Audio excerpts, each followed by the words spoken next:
오늘은 우리 모두가 나이 들어가면서 한 번쯤 꼭 돌아봐야 할 이야기, 바로 돈 욕심에 대한 이야기입니다. 특히 나이가 들면 들수록 돈에 대한 걱정, 집착, 욕심이 커지는 분들이 많은데요. 그게 때로는 우리를 지켜주는 안전망이 되기도 하지만 어느 순간부터는 오히려 사람을 망치는 무기가 되기도 합니다. 사람들은 흔히 노년의 행복을 위해선 돈이 필수라고 말하죠. 맞는 말입니다. 어느 정도의 경제력은 분명 노후의 안정과 여유를 보장해줍니다. 하지만 그 돈이 지나치게 중요해지면 우리가 사랑하는 사람들과의 관계, 인격, 그리고 마지막 남은 자존감까지 무너뜨릴 수 있다는 걸 잊어선 안 됩니다. 오늘 이 시간에는 돈 욕심을 놓지 못한 채 비참한 결말을 맞이한 사람들의 실제 사례를 10가지로 나눠서 들려드릴 거예요. 그들이 어떤 선택을 했고 어떤 결과를 맞았는지, 그리고 그 길을 피하기 위해 우리가 지금부터 어떤 생각과 행동을 가져야 하는지도 함께 생각해 보려 합니다. 각 사례마다 우리가 실생활에서 마주할 수 있는 구체적인 예를 들어 드릴 거고요. 마지막에는 현명한 대안까지 알려드릴게요. 그러면 지금부터 시작해 보겠습니다. 첫째,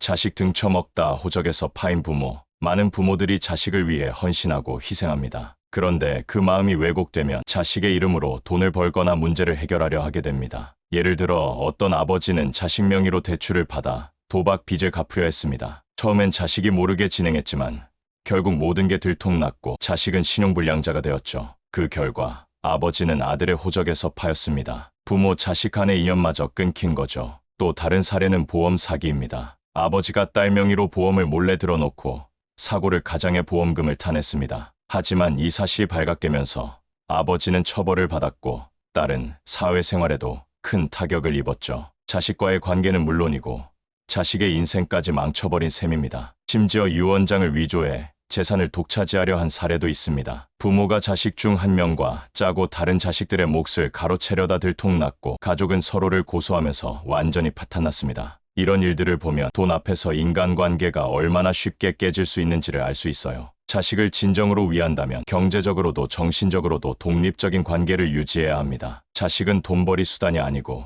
인생의 보험도 아닙니다. 둘째, 형제 간의 유산 싸움에 끼어 집까지 잃은 사람들. 형제 간의 돈 싸움은 의외로 흔합니다. 특히 부모의 유산이 얽히면 감정이 격해지고 그동안 쌓인 감정까지 폭발하는 경우가 많죠. 형의 편을 들었다가 동생과 연을 끊고 동생을 도왔다가 형에게 고소당하는 일도 있습니다. 유산은 남겼지만 가족은 사라지는 거죠. 셋째, 아들이 형제 간의 다툼을 중재하려다 결국 형제 모두와 멀어졌고 아버지가 돌아가신 후 남은 유산 문제로 소송까지 갔습니다. 그는 자신의 집까지 팔아 소송 비용을 감당해야 했고 결국 경제적으로도 가족적으로도 파산 상태가 되었죠.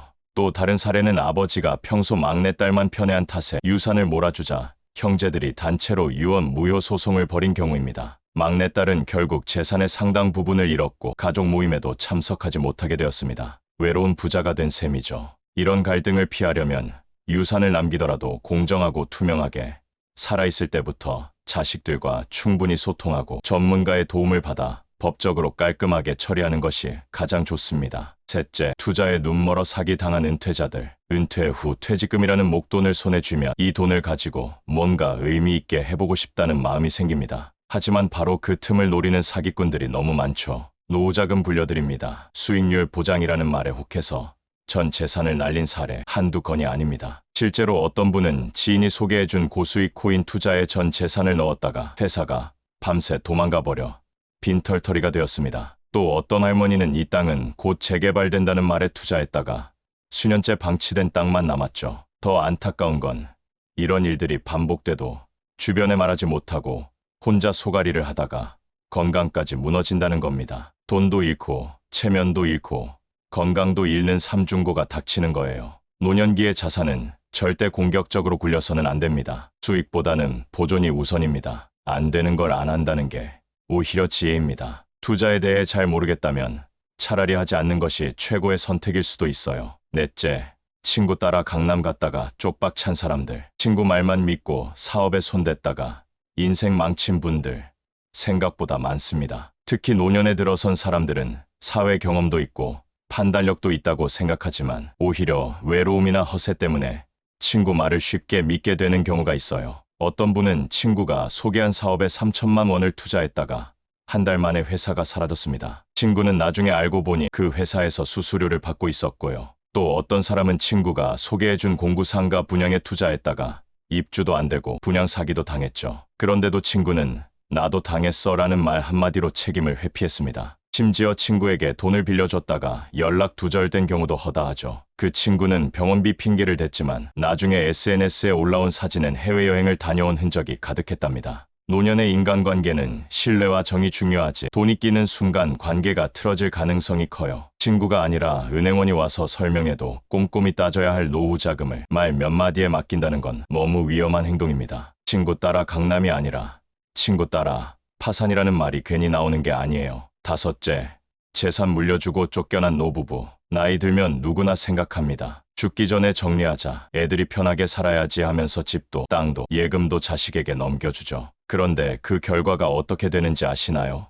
고맙다고 인사받기는커녕 집에서 쫓겨나는 일이 너무 흔합니다. 한 할아버지는 아들에게 집을 증여하고 아빠 방은 남겨둬라고 했지만 몇 달 뒤 며느리가 리모델링을 이유로 방을 빼달라고 했습니다. 결국 노부부는 월세방으로 쫓겨났죠. 또 다른 어머니는 딸에게 가게를 넘겨줬더니 그 다음 달부터 얼굴을 보기 힘들어졌습니다. 엄마, 손님들이 싫어해라는 이유였어요. 심지어 어떤 분은 아들이 이혼하면서 재산 분할 때문에 집까지 뺏기게 됐습니다. 재산이 남아있는 한 부모는 권위가 있습니다. 하지만 다 넘겨주면 안타깝게도 짐으로 보이게 됩니다. 사랑도 좋지만 냉정함도 필요해요. 살아있는 동안은 재산 일부만 나눠주고 나머지는 본인이 쥐고 있어야 자신을 지킬 수 있습니다. 자식에게 미안해서 재산을 다 넘기는 건 오히려 자식에게 책임감도 빼앗는 일이 될 수 있어요. 여섯째, 돈 때문에 외로워진 사람들. 돈이 많다고 외롭지 않은 건 아닙니다. 오히려 돈이 많기 때문에 더 외로워지는 경우도 많아요. 특히 주변 사람들이 돈만 보고 접근했다가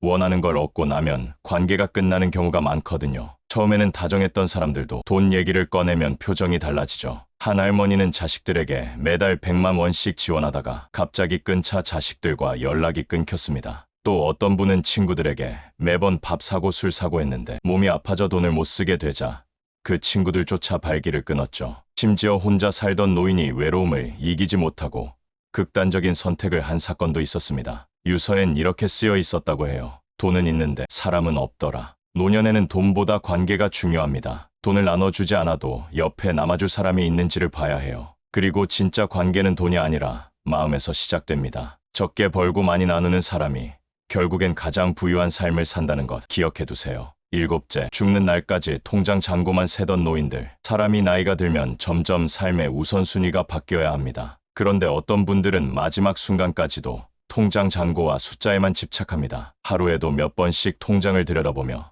이 돈을 어떻게 더 불릴까 고민하죠. 하지만 그 돈을 쓸 시간도, 건강도, 사람도 없는 경우가 많습니다. 어떤 분은 말기 암 판정을 받고도 이 돈은 어디에 투자하면 좋겠냐고 묻습니다. 또 어떤 할머니는 손주 생일에는 관심이 없으면서 예금 이자는 정확히 기억하고 있었죠. 마지막까지도 가족보다 돈을 더 중요하게 여긴 거예요. 더 안타까운 건 이런 분들 중 상당수는 장례식에도 조문객이 많지 않습니다. 삶의 마지막에 곁에 있는 사람은 통장 잔고가 아니라 따뜻한 말 한마디 건네줄 사람입니다. 돈은 삶을 위해 존재해야지 삶의 전부가 되어서는 안 됩니다. 여덟째, 종교나 이상한 단체에 빠진 사람들. 노년에는 외로움이 커집니다. 그 틈을 노리는 이들이 있죠. 당신만을 위한 천국 티켓을 준다는 종교, 영혼을 씻어준다는 명상단체, 심지어는 재산을 바쳐야만 천국에 간다고 세뇌하는 사설 종교까지. 돈을 뜯기고 가족과 멀어지고 결국 빈손으로 외롭게 남겨진 노인들 정말 많습니다. 어떤 분은 전 재산을 특정 종교 단체에 기부한 뒤 자식들과 의절했고 병들었을 때는 단체에서도 연락을 끊었습니다. 또 어떤 분은 기적의 물 팔며 수익을 나눈다는 다단계에 빠져 지인들에게 물건을 강매하다 결국 왕따가 됐죠. 외로움을 채우기 위해 의지했던 곳이 결국 자신을 가장 외롭게 만든 아이러니한 상황. 노년의 마음은 쉽게 흔들립니다. 그래서 더더욱 검증된 관계와 믿을 수 있는 울타리가 필요합니다. 내 주변의 가족, 오래된 친구, 그리고 나 자신을 지키는 것이 가장 안전한 길입니다. 아홉째, 욕심 때문에 건강을 잃은 사람들. 돈 좀 더 벌겠다고 무리하는 경우, 특히 노년에는 위험합니다. 몸은 예전 같지 않은데 마음만 앞서서 무리하게 일하다 보면 병원 신세를 지는 건 순식간이죠. 택배, 마트, 건설 현장, 식당 등 고된 일에 나서다가 허리를 다치고 다리를 다쳐서 걷지도 못하는 경우 많습니다. 어떤 70대 어르신은 새벽부터 저녁까지 일하면서 병원 갈 시간도 없이 일하다가 결국 심근경색으로 쓰러졌어요.